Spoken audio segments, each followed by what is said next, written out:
ask you, what is going to influence you when it comes to voting? Well, the political party of the candidate, his ideas, yeah, but what else? His charisma, his eloquence. You want to feel what he says in order to believe it and to follow him.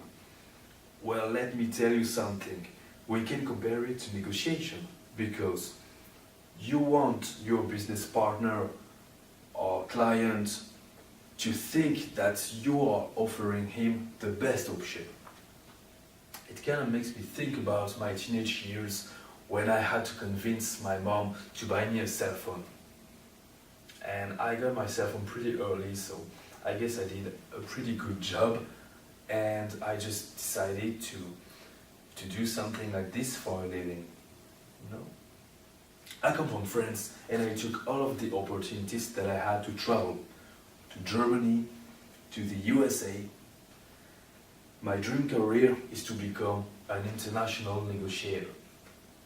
I plan to live my life going from state to state in order to improve my future company's relations on a global scale.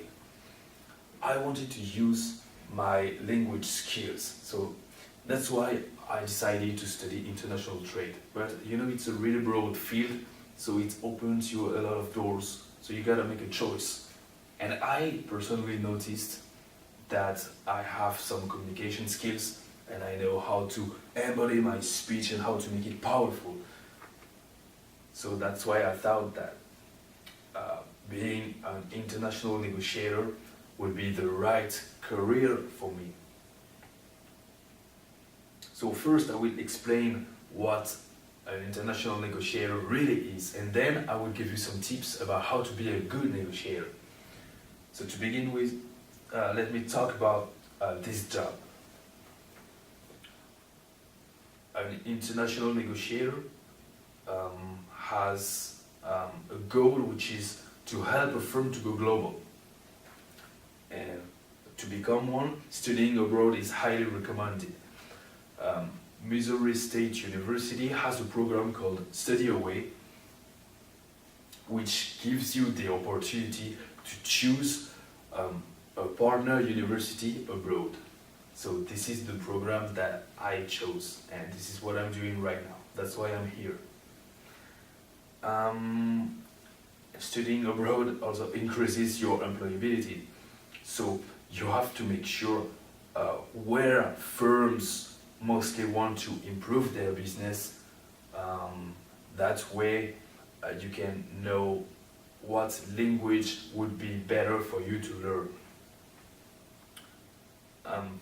The website of the French company Coface gives information about the country risk and the business climate, so you know more about where you are going.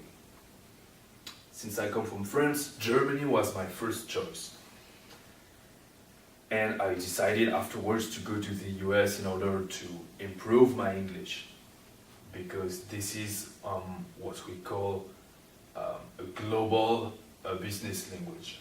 Yeah, English is used everywhere, but sometimes it's not enough, and it's good to know other languages.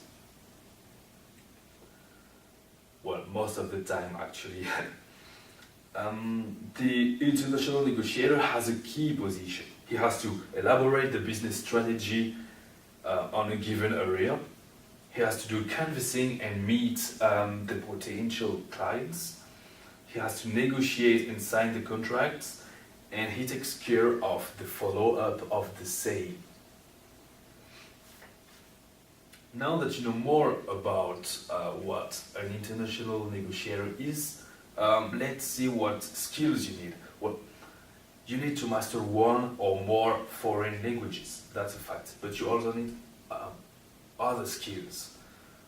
You gotta be able to fit into a different environment and culture. So trust your language skills, be aware of the business etiquette. So for that, you can go on the website, on the British website called quintessential.co.uk, which gives pretty good information in this matter. it will give you information about the codes of each country. So that way you don't make any mistakes when you come to another country that you think it's normal, but sometimes it isn't. And you don't want to look ridiculous or something. Your ability to negotiate can make a huge difference on the market for the company you are working for. Yeah, and Ed Brodo, who is one of the nation's leading negotiation speakers, said some important points that I'm going to tell you. So first, don't be afraid to ask for what you want. Shut up and listen. Do your homework. Always be willing to walk away, because you don't want to close a deal if it isn't satisfactory. So always have a plan B. Don't be in a hurry. Aim high and expect the best outcome. Focus on the other side's pressure, not yours.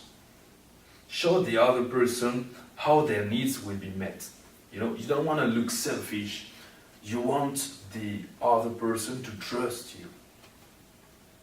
Don't give anything away without getting something in return. That's important. And don't take the issues or the other person's behavior personally, because business is business. So why did I choose this career path? Well, because I think it's awesome. I mean, it was my dream to travel, and it gave me so many opportunities. And I'm sure that some points that I told you today are useful in the daily life.